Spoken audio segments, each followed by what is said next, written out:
right, never fails. There's always some darn thing. So see this nut here? I have it keyed to this shaft here. I made that modification a couple months back because it failed to operate correctly. And of course, just Murphy's Law, you don't attend to the other side, and it's failed just now as I'm trying to use the damn thing for what it's intended for. And somebody made it the right sort of way for a tinker toy, but not a machine tool.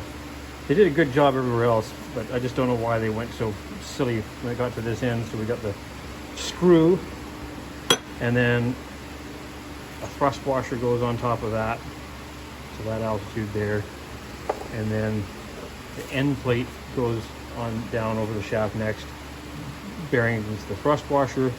And then last but not least, there's a nut that, well, it's not really a nut, but it's a object with wrench flats that gets attached, you know, slid down over the shaft and secured in place with a one only set screw. The other side was just as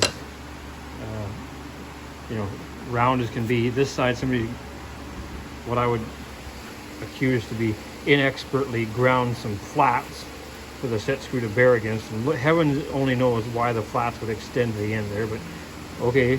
And then of course the rub screw has just destroyed the, you know, carved its way in there. And you know, like, you spend all that time and energy to get here.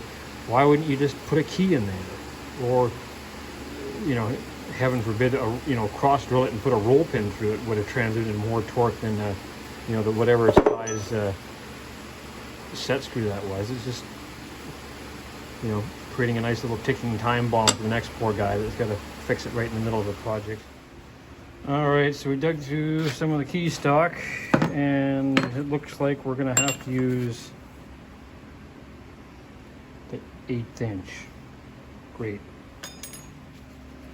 Thankfully, Mr. Dumont to the rescue, or whomever it was. I think it was Dumont. Yeah, we're using our smallest bushing and one of the little miniature broaches there, and it's over in the press.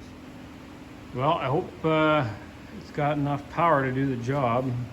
We'll put the garbage bucket under there to catch the chips and the part and the tool, but we'll empty the garbage first so that the Easter egg hunt isn't quite so much fun. And those are the two shims that we're going to use to get this thing to depth.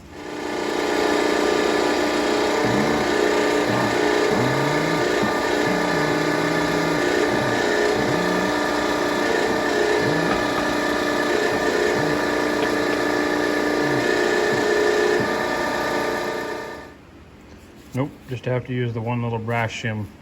There it is. Yeah, and there is the little wee end mill, and there's the keyway. Hopefully that'll work. And there it is back together.